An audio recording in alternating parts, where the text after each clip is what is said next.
Hi guys, welcome back to Sushmita Shetty YouTube channel.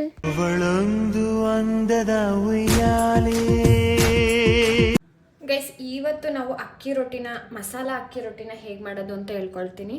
ಅದಕ್ಕೆ ನಾನು ಇಲ್ಲಿ ಈ ಕಪ್ಪಲ್ಲಿ 3 ಕಪ್ ಆಗುವಷ್ಟು ಅಕ್ಕಿನ ನೀಟಾಗಿ ಜರಡಿ ಮಾಡಿಕೊಂಡು ತೊಗೊಂಡಿದ್ದೀನಿ. ಸೊ ನೋಡ್ಬೋದು ನೀವು, ಅಕ್ಕಿ ಹಿಟ್ಟು ಮಾತ್ರ ತೊಗೊಂಡಿದ್ದೀನಿ. ಅದಕ್ಕೆ ಸ್ವಲ್ಪ ಉಪ್ಪನ್ನ ಹಾಕ್ಕೊಂಡಿದ್ದೀನಿ. ಈಗ ನಾನಿಲ್ಲಿ ಒಂದು ದೊಡ್ಡ ಈರುಳ್ಳಿನ ತೊಗೊಂಡಿದ್ದೀನಿ. ನೋಡೋಣ, ಇದು ಕಡಿಮೆ ಆದರೆ ಇನ್ನೊಂದು ಈರುಳ್ಳಿನ ಹಾಕೋಣ. ಈರುಳ್ಳಿನ ತುಂಬ ಸಣ್ಣದಾಗಿ ಕಟ್ ಮಾಡ್ಕೋಬೇಕು. ಆವಾಗ ನೀವು ರೊಟ್ಟಿನ ತಟ್ಟುವಾಗ ಅದು ಹರಿದೋಗಲ್ಲ. ನೀವೇನಾದರೂ ದಪ್ಪ ಈರುಳ್ಳಿನ ಕಟ್ ಮಾಡ್ಕೊಂಬಿಟ್ರೆ ಅದು ತೊಟ್ಟುವಾಗ ನಿಮಗೆ ನೀಟಾಗಿ ತೊಟ್ಟಕ್ಕಾಗಲ್ಲ ಮತ್ತು ಹರಿದೋಗ್ಬಿಡತ್ತೆ. ತುಂಬ ಚಿಕ್ಕದಾಗಿ, ಎಷ್ಟು ಚಿಕ್ಕದಾಗುತ್ತೋ ಅಷ್ಟು ಚಿಕ್ಕದಾಗಿ ಕಟ್ ಮಾಡ್ಕೊಳ್ಳಿ. ನಾನು ನೋಡಿ ಎಷ್ಟು ಚಿಕ್ಕದು ಮಾಡ್ತಾಯಿದ್ದೀನಿ ಇಲ್ಲಿ. ನೋಡಿ, ಈ ಥರ ತುಂಬ ಚಿಕ್ಕದಾಗಿ ಕಟ್ ಮಾಡ್ಕೊಳ್ಳಿ. ಏನೋ ಅಷ್ಟೇ, ತುಂಬ ಚಿಕ್ಕದಾಗಿ ನೋಡಿ ಎಷ್ಟು ಚಿಕ್ಕದಾಗಿ ಆಗುತ್ತೋ ಅಷ್ಟು ಚಿಕ್ಕದಾಗಿ ಕಟ್ ಮಾಡ್ಕೊಳ್ಳಿ. ನೋಡಿ, ಈ ಥರ ಚಿಕ್ಕದಾಗಿ ಕಟ್ ಮಾಡಿಕೊಂಡ್ರೆ ನಿಮಗೆ ಒತ್ತಕ್ಕೆ, ರೊಟ್ಟಿನ ತಟ್ಟಕ್ಕೆ ತುಂಬ ಈಸಿ ಆಗುತ್ತೆ. ನೋಡಿ, ಒಂದು ಈರುಳ್ಳಿ ಇಷ್ಟ ಆಗಿದೆ. ಇನ್ನೊಂದು ಮೀಡಿಯಮ್ ಸೈಜ್ದು ಒಂದು ಈರುಳ್ಳಿ ತೊಗೊಂಡಿದ್ದೀನಿ. ಅದನ್ನು ಸಹ ನೀಟಾಗಿ ನೋಡಿ ಎಷ್ಟು ಚಿಕ್ಕದಾಗಿ ಕಟ್ ಮಾಡ್ಕೊಂಡಿದ್ದೀನಿ. ಅದನ್ನು ಸಹ ಕಟ್ ಮಾಡ್ಕೊಳ್ಳೋಣ. ಈಗ ನಾವು ನೆಕ್ಸ್ಟು ಇದಕ್ಕೆ ಹಸಿಮೆಣಸಿನ್ಕಾಯಿನ ಕಟ್ ಮಾಡ್ಕೊಳ್ಳೋಣ. ಹಸಿಮೆಣಸಿನ್ಕಾಯಿ, ಇದಕ್ಕೆ ಯಾವುದೇ ಇಂಗ್ರೀಡಿಯೆಂಟ್ಸ್ನ ನೀವು ಹಾಕ್ತಾಯಿದ್ರು ತುಂಬ ಸಣ್ಣದಾಗಿ ಕಟ್ ಮಾಡಿಕೊಂಡ್ರೇ ನೀವು ನೀಟಾಗಿ ಅಕ್ಕಿ ರೊಟ್ಟಿನ ತಟ್ಟಕ್ಕಾಗೋದು. ಸೊ ನಾನಿಲ್ಲಿ ಒಂದು 4 ಹಸಿಮೆಣಸಿನ್ಕಾಯಿನ ತೊಗೊಂಡಿದ್ದೀನಿ, ಚಿಕ್ಕದೇನೆ. ತುದಿನ ತೆಗೆದ್ಬಿಡಿ, ಯಾಕಂತಂದ್ರೆ ತುದಿ ಹಾಕೋಕ್ಕಾಗಲ್ಲ. ಅದನ್ನು ತುಂಬ ಚಿಕ್ಕದಾಗಿ ಕಟ್ ಮಾಡಿ ಹಾಕ್ಕೊತೀರ ಅಂತಂದ್ರೂ ಹಾಕ್ಕೋಬೋದು. ಆ ಥರ ಏನು ಹಾಕಲೇಬಾರ್ದು ಅಂತ ಏನಿಲ್ಲ. ನೋಡಿ, ಈ ಥರ ಚಿಕ್ಕದಾಗಿ ಕಟ್ ಮಾಡ್ಕೋಬೇಕು ಗೈಸ್. ನೋಡಿ, ಹಸಿಮೆಣಸಿನ್ಕಾಯಿನ ಎಷ್ಟು ನೀಟಾಗಿ ತುಂಬ ಚಿಕ್ಕದಾಗಿ ಕಟ್ ಮಾಡ್ಕೊಂಡಿದ್ದೀನಿ. ನೋಡ್ತಾ ಇರ್ಬೋದು ನೀವು. ಈ ಥರ ಕಟ್ ಮಾಡಿಕೊಂಡ್ರೆ ತುಂಬ ಈಸಿ ಆಗುತ್ತೆ ತಟ್ಟಕ್ಕೆ. ಈಗ ನಾನು ಕರ್ಬೇವಿನ ಸೊಪ್ಪು ಹಾಗೂ ಕೊತ್ತಂಬರಿನ ಕಟ್ ಮಾಡ್ಕೊಳ್ತೀನಿ. ಕರ್ಬೇವಿನ ಸೊಪ್ಪನ್ನ ವಾಶ್ ಮಾಡ್ಕೊಂಡಿದ್ದೀನಿ. ಎಲ್ಲನೂ ನೀಟಾಗಿ ಹೀಗೆ ಇಟ್ಕೊಂಡು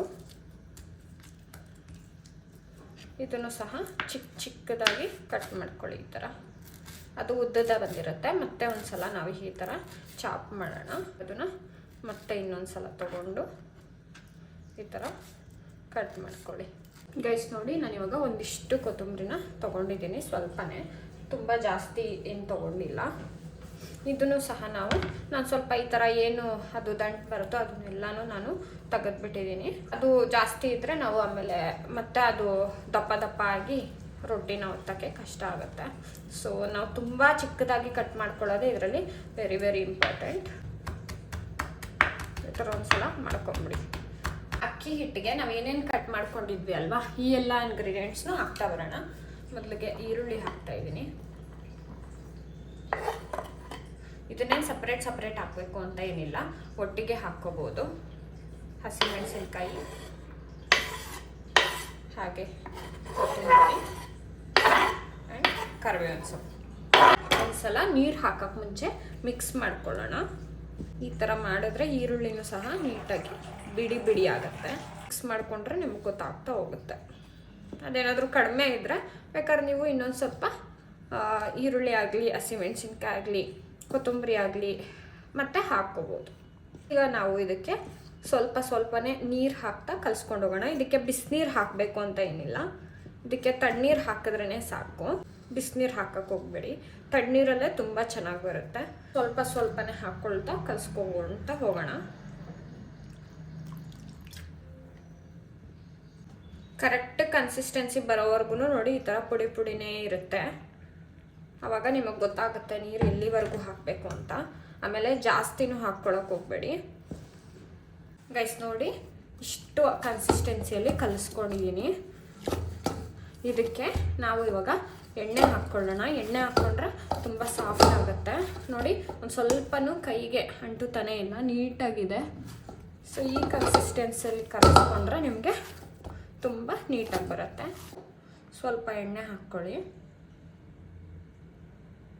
ಸುತ್ತಲೂ ಹಾಕ್ಕೊಳ್ಳಿ, ಸ್ವಲ್ಪ ಮೇಲೆ ಹಾಕ್ಕೊಳ್ಳಿ. ಎಣ್ಣೆ ಜಾಸ್ತಿ ಹಾಕ್ಕೊಂಡ್ರೆ ಏನು ತೊಂದರೆ ಇಲ್ಲ. ಚೆನ್ನಾಗಿನೇ ಬರುತ್ತೆ ಅಂತ ಹಂಗಂತ ಹೇಳಿಬಿಟ್ಟು ತುಂಬ ಜಾಸ್ತಿ ಹಾಕ್ಕೊಳಕ್ಕೆ ಹೋಗ್ಬೇಡಿ. ನೋಡಿ ನಾನು ತೋರಿಸಿದ್ದೀನಿ, ಕನ್ಸಿಸ್ಟೆನ್ಸಿ ನೋಡಿಕೊಂಡು ಹಾಕ್ಕೊಳ್ಳಿ. ಈ ಥರ ಮತ್ತೆ ಒಂದು ಸಲ ನೀಟಾಗಿ ಮಿಕ್ಸ್ ಮಾಡ್ತಾ ಬನ್ನಿ.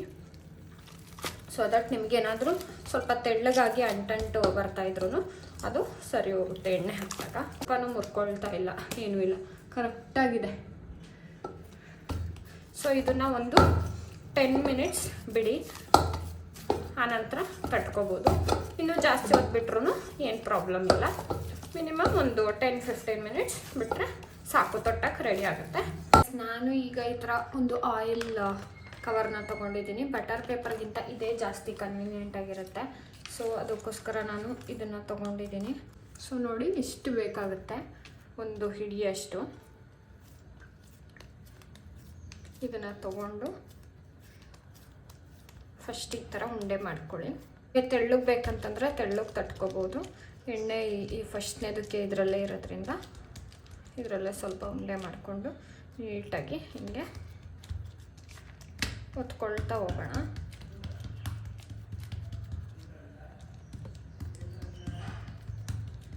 ನೋಡಿ ಗೈಸ್, ಸ್ವಲ್ಪನೂ ಮುರಿದೋಗ್ತಾ ಇಲ್ಲ, ಏನೂ ಆಗ್ತಾ ಇಲ್ಲ. ಈ ಥರ ನೀಟಾಗಿ ಒತ್ಕೊಳ್ತಾ ಬರಬೇಕು. ಕರೆಕ್ಟಾಗಿದೆ. ತುಂಬ ತೆಳ್ಳಗಾದ್ರೂ ಒತ್ತಕ್ಕಾಗಲ್ಲ, ತುಂಬ ಗಟ್ಟಿ ಆದ್ರೂ ಒತ್ತಕ್ಕಾಗಲ್ಲ. ನೋಡಿ ಹಾಗೆ ಹೋಯ್ತು. ಈ ಥರ ನಿಮಗೆ ಎಷ್ಟು ತೆಳ್ಳಗೆ ಬೇಕೋ ಅಷ್ಟು ತೆಳ್ಳಗೆ ನೀಟಾಗಿ ನೋಡಿ ನೋಡಿ, ಸ್ವಲ್ಪನೂ ಹರಿದೋಗಲಿಲ್ಲ. ಇನ್ನು ತೆಳ್ಳಗೆ ಒತ್ತುತ್ತೀನಿ ನಾನು. ಚಿಕ್ಕದಾಗಿ ಬೇಕು ಅಂತಂದರೆ ಸ್ವಲ್ಪ ಹಿಟ್ಟನ್ನ ತೊಗೊಂಡು ನೀವು ಒತ್ಕೋಬೋದು.